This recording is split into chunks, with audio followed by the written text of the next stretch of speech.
And what do you do to keep your humanity? What do you do to keep your spirit? What do you do to occupy yourself going from the time the bell rings in the morning to the time the bell rings at night? That all struck me as very similar to what happens, when you're trying to make your way through the long stretches of your sentence. One of the things that incarcerated people do, and it's up against a lot of alienation and boredom and danger and distrust, is that they find, one way or another, they find each other.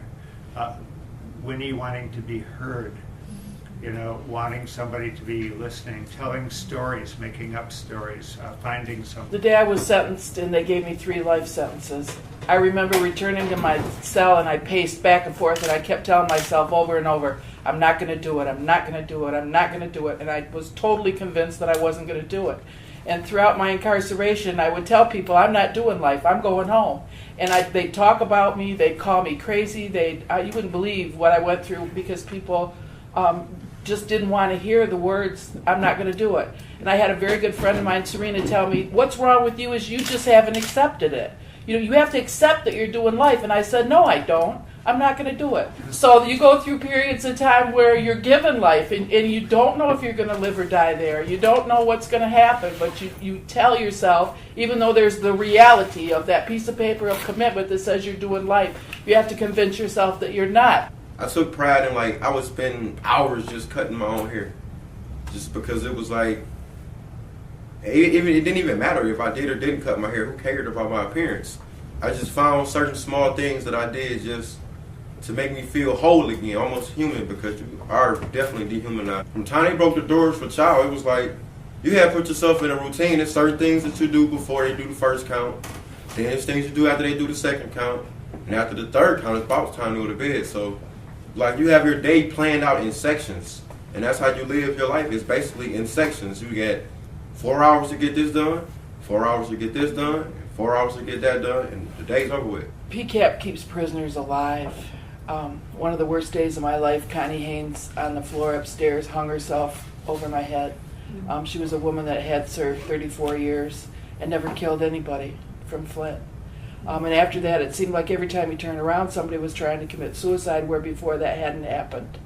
But when you're in prison for a very long period of time, or even some of the short timers, and you see a notice from U of M, and Sisters Within are starting another play, that gives people hope that they can sign up and they can join a group and that there's somewhere to go every week where people are decent and kind and stories are being told and there's a genuine sharing with everybody and there's a sense of community. But when I do a workshop, I always tell people I love the workshop so much, and it's been so transformative for me personally because everybody there seems very present and nobody's thinking about anything else that's going on.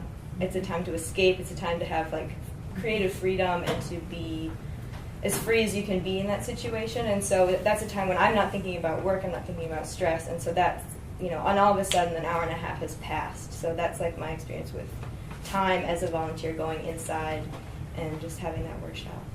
One of these Sisters Within theater troupe at the moment is an extremely strong group. We're working on a play about forgiveness. And what we did was we went around, there are about 17 of us in the group right now, and we went around and told personal stories about forgiveness, about needing to be forgiven, perhaps by one's children, about needing to forgive oneself and not being able to, and about forgiving those who did damage to oneself.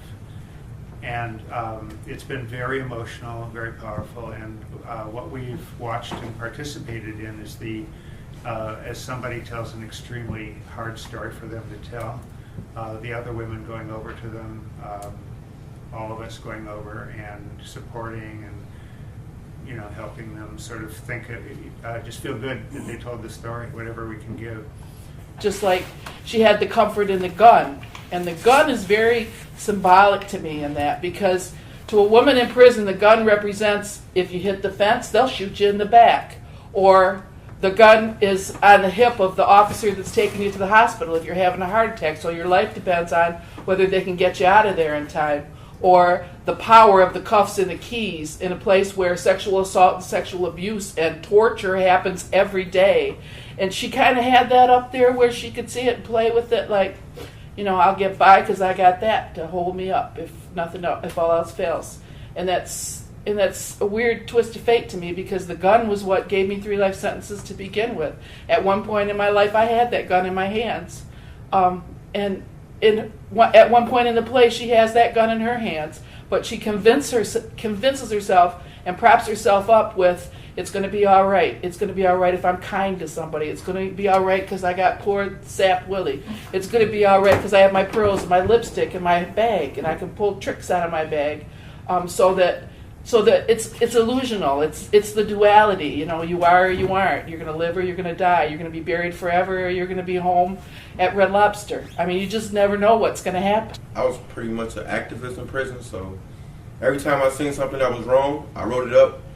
And by the time they fixed the problem, it didn't even really matter no more. So in a sense, words did fail, because I didn't have the opportunity to get the point across when it was time for it to be put across. What I often found myself doing, like when I didn't get mail or did seem to get a visit, couldn't get through on the phone, I would just sit in my cell and just write and just let it all just come out. And as it did, it just came. And then I found myself spending a lot of time doing stuff that would just remove myself from the prison.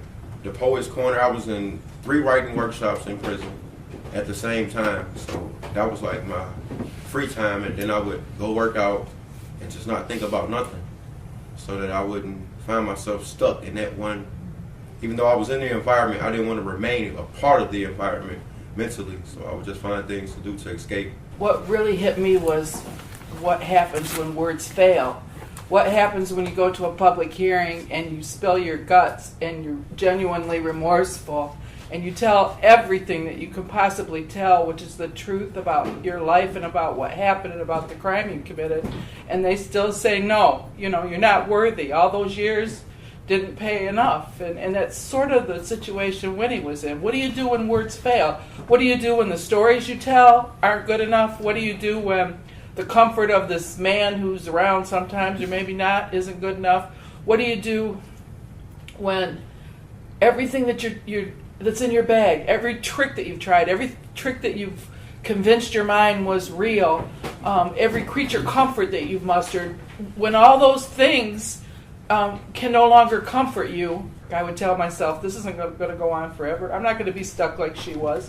You know, eventually I'll figure out a way. I'll figure out a way to file an appeal. I'll figure out a way to convince some judge. I'll figure out something.